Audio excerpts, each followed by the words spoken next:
ناظرین، چینل جنا کا احسان آج ایک اور عظیم اور بہادر سپوت کی داستان کے ساتھ آپ کو خوش آمدید کہتا ہے۔ یہ وہ بہادر سپاہی ہے جس نے وطن عزیز کی خاطر اپنی کامیابیوں کے اور اپنی بہادری کے ایسے جھنڈے گاڑے کہ 1948 سے آج تک ہم اسے بھلا نہ سکے۔ جی ہاں، ان کا نام ہے لانس نائک سیف علی جنجوعہ۔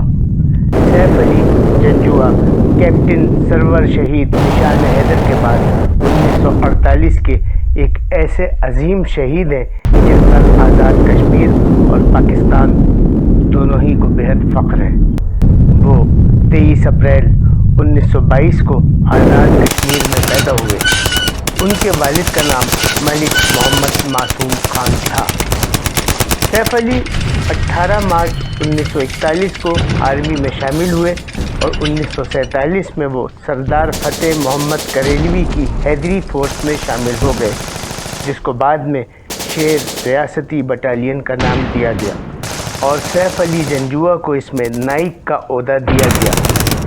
وہ بدھا کھنہ کے مقام پر دشمن سے برسر پیکار تھے۔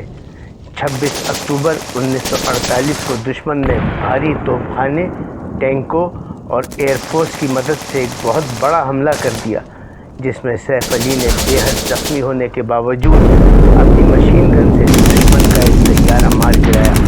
دشمن کی ایئر فورس پر ان کی دھاک بیٹھ گئی اور دشمن نے راہ فرار اختیار کی، مگر تھوڑی ہی دیر بعد یہ حملہ دوبارہ کیا گیا۔ ہونے کے باوجود وہ خود کو گھسیٹ کر اسلحہ اکٹھا کرتے رہے اور اپنے ساتھیوں کو پہنچاتے رہے۔ اسی اثنا میں وہ اپنی بٹالین سے بھی بچھڑ گئے، مگر دشمن کے سامنے سیدھا پھیلائی ہوئی دیوار بنے رہے اور اپنی پلاٹون کی رہنمائی کرتے رہے۔ اسی اثنا میں اسلحہ بھی ختم ہو گیا، جس کے بعد دشمن کی فوج کے حملوں میں مزید شدت آ گئی اور سیف علی جنجوعہ نے 26 اکتوبر 1948 کو جام شہادت نوش کی۔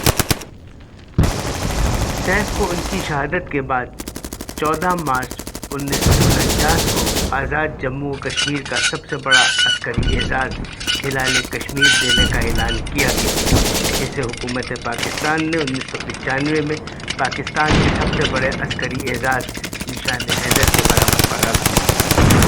2013 میں حکومت پاکستان نے نائک سیف علی جنجوعہ کی قربانی کی یاد میں ایک یادگاری ٹکٹ بھی جاری کیا۔ چینل کا احسان ہمیشہ کی طرح اپنے بہادر سپوتوں کو قربانیوں کے صلے میں سلام پیش کرتا ہے اور ہمیشہ پیش کرتا رہے۔ پاکستان